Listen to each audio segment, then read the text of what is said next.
আসসালামু আলাইকুম। আজকে আপনারা হাজির হয়েছি জ্বালানি ও খনিজ সম্পদ বিভাগ পরীক্ষা 10/4/2025 তারিখে অনুষ্ঠিত হয়েছে সাধারণ জ্ঞান অংশ নিয়ে। এখানে ছিল এশিয়ার বৃহত্তম কয়লার ভান্ডার কোন দেশে? এশিয়ার বৃহত্তম কয়লার ভান্ডার হচ্ছে চীন দেশে। বাংলাদেশের কৃষি বিশ্ববিদ্যালয় কর্তৃক উদ্ভাবিত নতুন জাতের হাঁসের নাম কি? হাঁসের নাম হচ্ছে বাবা আব্বা হাঁস।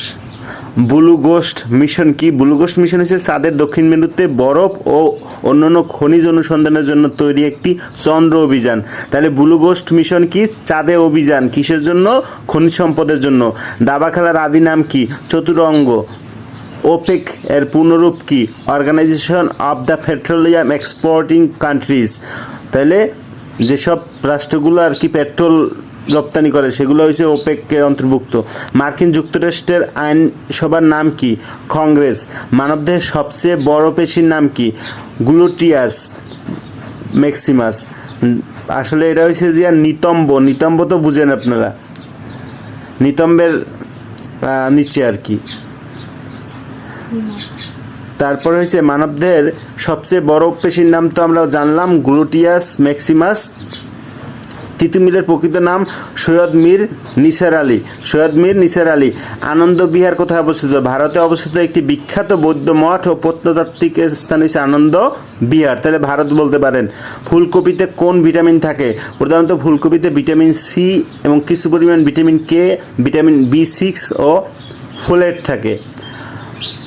ভার্চুয়াল মেমোরি হিসেবে র্যামের পাশাপাশি কি ব্যবহৃত হয়?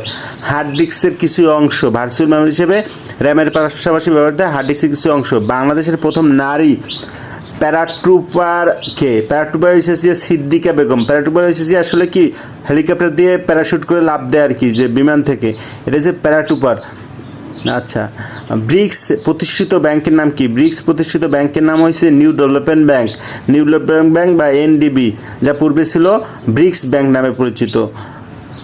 দোদোমা কোন দেশের রাজধানী? দোদোমা হচ্ছে তানজানিয়ার রাজধানী, তানজানিয়া।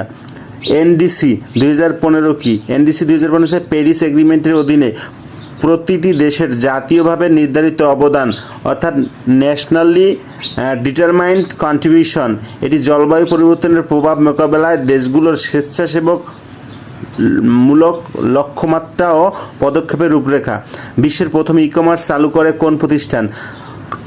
কম্পিউসার্ভ। কম্পিউসার্ভ হচ্ছে প্রথম বিশ্ব ই-কমার্স চালু করে। এশিয়া এবং আফ্রিকাকে পৃথক করেছে কোন প্রণালী? লোহিত সাগর ও সুয়েজ খাল। লোহিত সাগর ও সুয়েজ খাল। সরকারের আয়ের প্রধান উৎস কি? সরকারের আয়ের প্রধান উৎস হচ্ছে ট্যাক্স বা কর। বিশ্বের কোন দেশে একটি সড়কের